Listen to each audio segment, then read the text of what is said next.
네, 여러분 안녕하세요. 백진수입니다. 오늘 두 번 뵙네요. 장중에는 이제 뭐 여러분도 오늘 다 보셨겠지만 이제 오늘 장중에 이제 가장 핫 이슈가 김정은 위원장과 관련된 이제 뭐 건강 악화설 뭐 이제 그런 뉴스들이 좀 나와서 시장의 변동성이 상당히 좀 컸던 하루였습니다. 그거 관련해 가지고 시장 전략 잡아드린다고 장중에 이제 짧게 영상 올려드렸고요. 자, 지금 시간은 이제 장이 끝났기 때문에 좀 편하게 또 주식에 대한 이야기 좀 해보도록 하겠습니다.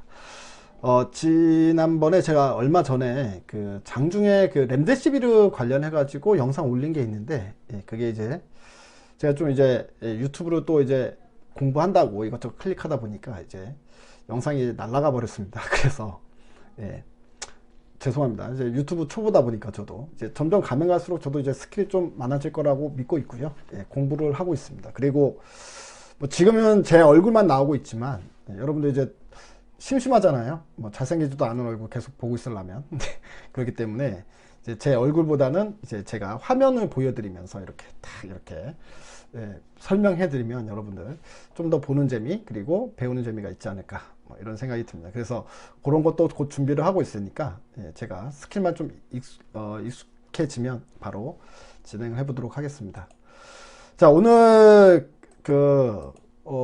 그래서 그때 날라갔던 영상 이야기를 좀 해보려고 하거든요. 안 그래도 이제 댓글로 그때 그 영상에 대해서 다시 한번 좀 이제 여쭤보시는 분들 그 궁금증이 상당히 많으신 것 같아서 오늘 주제는 뭐 렘데시비르와 그거에 있어서 이제 가장 큰 수혜를 받을 수 있는 회사로 백진수가 생각하기엔 ST팜이라는 회사가 가능성이 있다 이렇게 보고 있는데 거의 연관성에 대해서 좀 말씀 좀 드리도록 하겠습니다.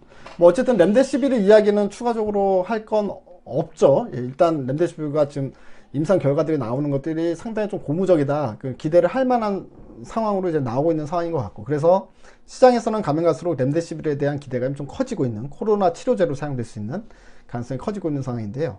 자, 그러면 이제 국내에 이제 치료제 업체들은 있지만 실질적으로 렘데시비르가 만약에 완벽하게 전 세계 치료제로 사용이 되게 되면 다른 치료제 업체들은 이제 시간에 밀리기 때문에 시간 싸움에서 밀렸기 때문에 결국에 이제 떨어질 수밖에 없지만 실질적으로 이 렘데시비르와 연관이 있는 회사가 국내에 있다면 그 회사는 이제 수혜를 받을 수 있다 이렇게 그런 관점으로 말씀을 드렸던 건데 이제 ST팜을 저는 이제 가능성이 높겠다라고 보고 있는 겁니다. 한마디로 얘기하면 왜 그런지에 대해서 지금부터 간략하게 좀 설명을 드리겠습니다. 자, ST팜이란 회사는요, 뭐 이제 2010년도에 동아소시오 홀딩스가 인수를 합니다. 이 회사를 인수를 했는데 예전에 삼천리 제약이었었거든요. 삼천리 제약. 근데 삼천리 제약에서 이제 ST팜으로 사명도 이제 변경이 됐고 이제 이 회사가 이제 고무적인 부분은 2016년도부터 시작이 됩니다. 2016년도에 이 회사가 빅팜이라고 할 수 있는 길리어드 사이언스의 수주를 받아요.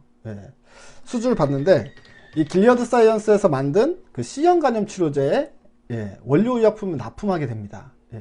그러면서 2016년도, 2017년도 매출액이 1,300억대. 그러니까 길리어드 쪽으로만 나온 매출액이 1,300억대의 매출을 2년 연속 올리게 됩니다. 2016년, 17년.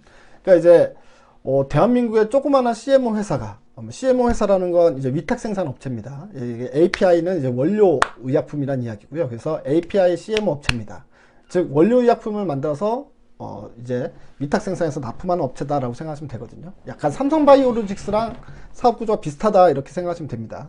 근데 이 회사가 길리어드 사이언스 쪽으로 C형 간염 치료제 원료로 납품을 했었는데 2018년, 2019년도에 실적이 완전히 깨져버려요. 잘 나가다가 무슨 일이 있었을까요? 갑자기 길리어드 사이언스에서 ST팜한테 너네한테 납품 안 받아. 그래서 딱 잘라버린 거냐? 그것도 아닙니다. 그러면 C형 간염 치료제가 길리어드 사이언스 말고 다른 데서 만든 C형 간염 치료제가 워낙에 월등히 효능이 좋아가지고 얘네가 사장이 됐느냐? 그것도 아닙니다. 오히려 그 반대였습니다. 무슨 말이냐면 길리어드 사이언스 C형 간염 치료제를 워낙에 잘 만들었어요. 완치율이 97%가 나와버리는 겁니다.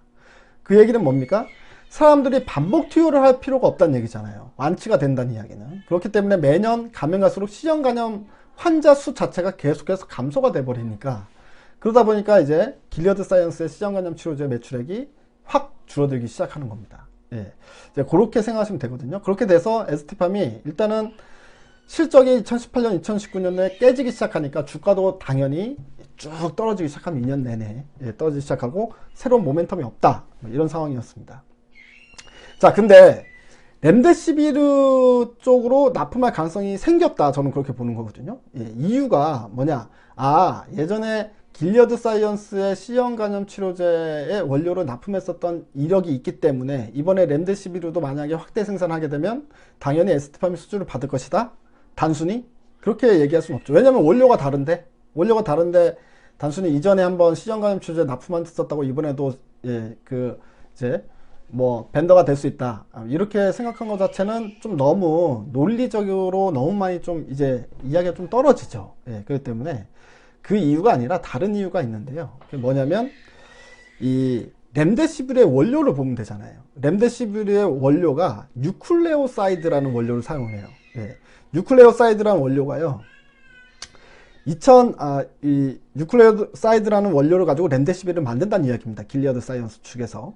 근데 이 에스티팜이라는 회사가 이미 1987년도에 GSK의 뉴클레오사이드를 납품했던 경험이 있습니다. 그리고 2000년대에는 에이즈 치료제로 사용이 됐었거든요. 이 원료가, 뉴클레오사이드가.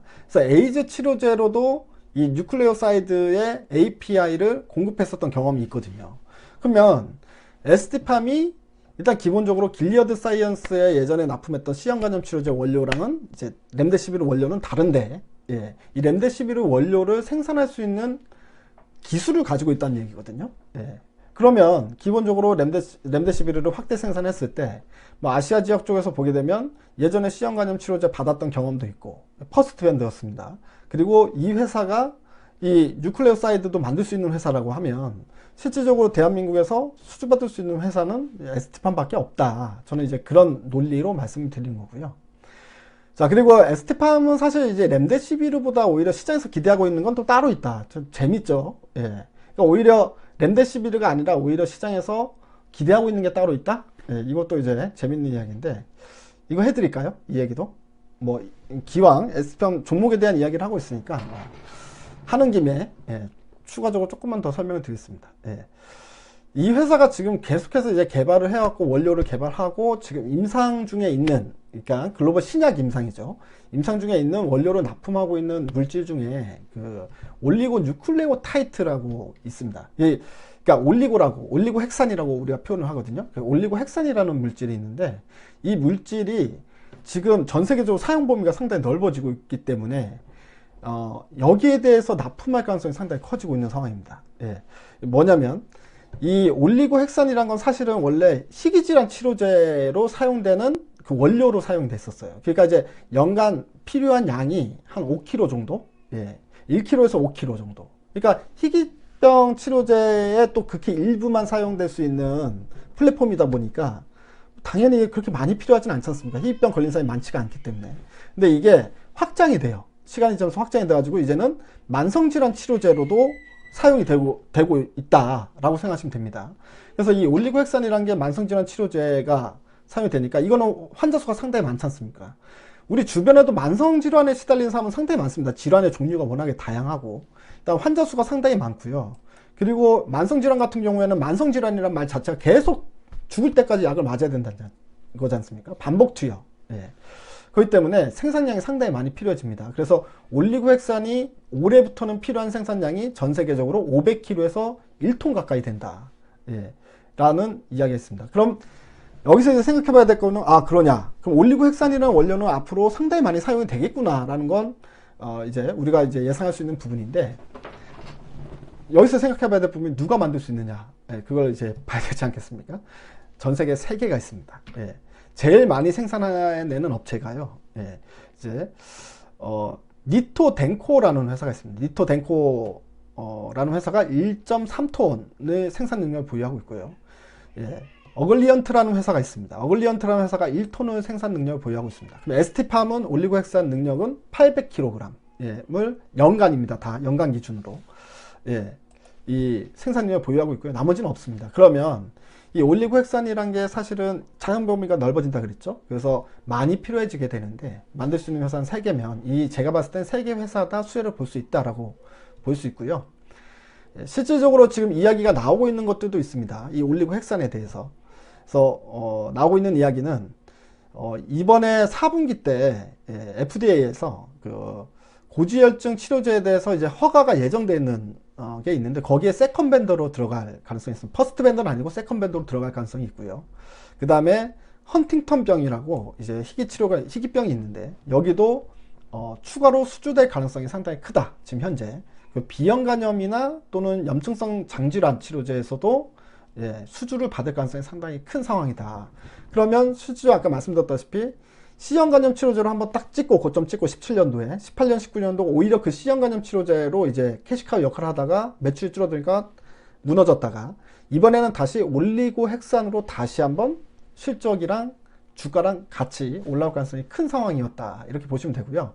여기 이제 플러스 알파가 어쨌든 뉴클레오시드라는 렘데시비르의 원료의약품을 생산할 수 있는 능력을 갖춘 회사이기 때문에 길리어드 쪽에서 수주를 받을 가능성이 있다라고 보는 겁니다. 그러니까 이 정도로 저는 이제 S&P판을 보고 있고요.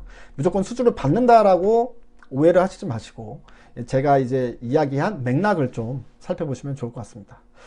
자, 여기서 이제 여러분들 뭐 이제 제가 날려버렸던 영상 궁금하신 분들에 대해서 어느 정도 좀 이제 의문점이 해소가 됐으리라 생각이 들고요. 뭐 또 시장 보면서 궁금한 부분 있으면은 또 댓글로 남겨주시면 제가 유튜브를 올리는데 아이디어로 많이 좀 사용할 수 있을 것 같습니다. 자, 항상 보시면 구독, 좋아요, 알람 꼭 눌러주시기 바랍니다. 감사합니다.